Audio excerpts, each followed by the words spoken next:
క్రీస్తునందు ప్రియ దేవుని పిల్లలారా, అపోస్తులుడైన పౌలు గారు మాట్లాడుతున్నాడు. ఏమని? కొలస్సీలకు రాస్తున్నాడు. 2వ అధ్యాయం 8వ వచనము. క్రీస్తులో సమృద్ధి ఉంటుంది.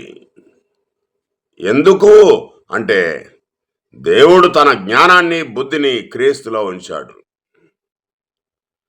క్రీస్తును అనుసరిస్తే ఇవన్నీ దేవుని వద్ద నుండి పొందుతారు. అంతేగాని ఈ లోకంలో అనేకమైన ఆచారాలు, కట్టుబాట్లు, పారంపర్యాచారాలు, క్రీస్తును దూరం చేసే జ్ఞానము, దేవునికి దూరం చేసే జ్ఞానము, దేవుడు లేడు అని వాదించే వాదనలు, పండుగల పేరిట ఆడంబరాలు, ఇదే సత్యమని అనేకమైన బోధలు, అవి మాత్రమే కాకుండా యేసే దేవుడు అని చెప్పే బోధలు క్రీస్తు నుండి, దేవుని నుండి వేరు చేసి వారిని భ్రష్టులుగా చేస్తున్నారు. అనేక మంది విశ్వాసులను అజ్ఞానంలోనికి నెట్టి వారు నరకానికి వెళ్తున్నారు. ప్రియమైన దేవుని బిడ్డలారా, వారి విషయంలో చాలా జాగ్రత్తగా ఉండండి.